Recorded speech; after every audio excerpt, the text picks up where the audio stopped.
Hello students, this is exercise number 21 of the Progressive Monthly Magazine April 2022 on the speed of 100 words per minute.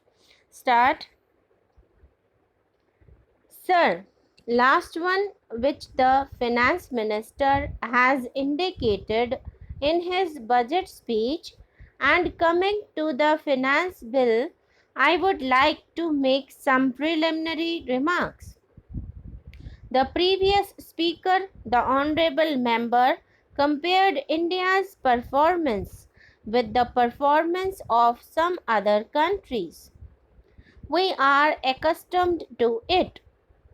Whenever members of the treasury benches speak, they compare India's performance with that of Pakistan, Ghana, Nigeria, and so on.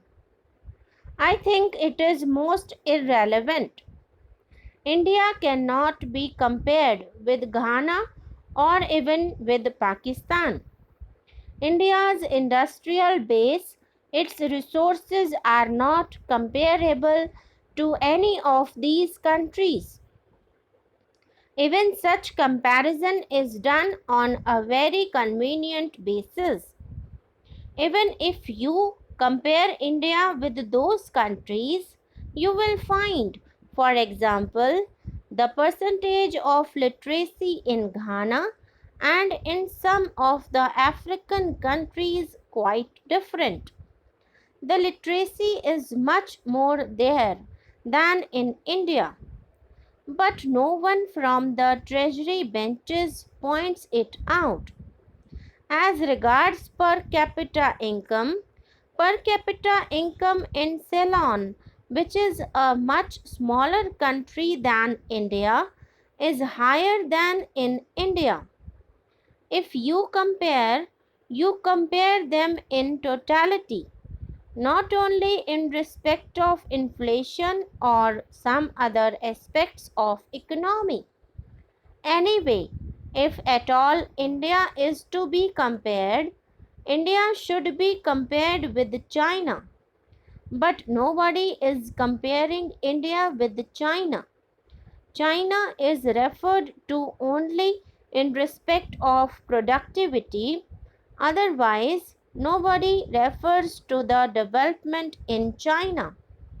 While discussing the finance bill, I would like to make a little reference to the original budget because the finance bill is meant to give effect to the financial proposals contained in the budget for the year 1998-99.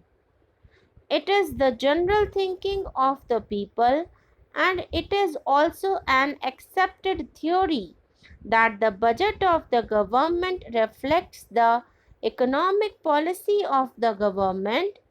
It indicates the path in which the ruling party wants to lead the country so far as the economy is concerned, so far as agricultural production is concerned. Now, even this annual budgetary exercise has become somewhat superfluous because many more things come before the budget and after the budget, which vitiate the effect of the actual annual budgetary proposals.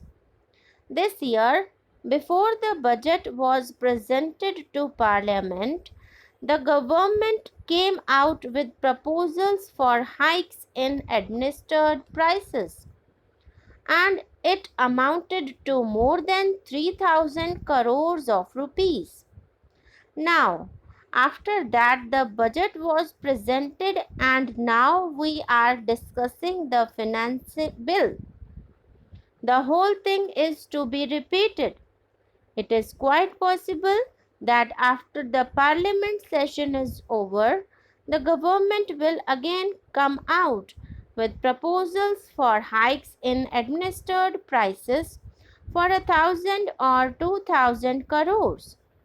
So, the annual budgetary exercise for the last few years has become an exercise which does not reflect the reality, which does not reflect the annual economic policy of the government. Sir, while in the budget the government came out with a huge deficit of rupees 7,000 crores or so, at that time, all of us predicted and all of us apprehended that there would be a double digit inflation. Now, from the various publications of the government, we find that presently the wholesale price index has gone up by 10 points. Now, what is the effect of this 10-point rise? It does not reflect the actual prices because the manner in which the index figures are compiled is not quite correct, and we have raised objections several times. Its reflection on the consumer price index is more distorted because of the way in which the data are collected and compiled. Now, I want to deal with another point about the price rise and inflation.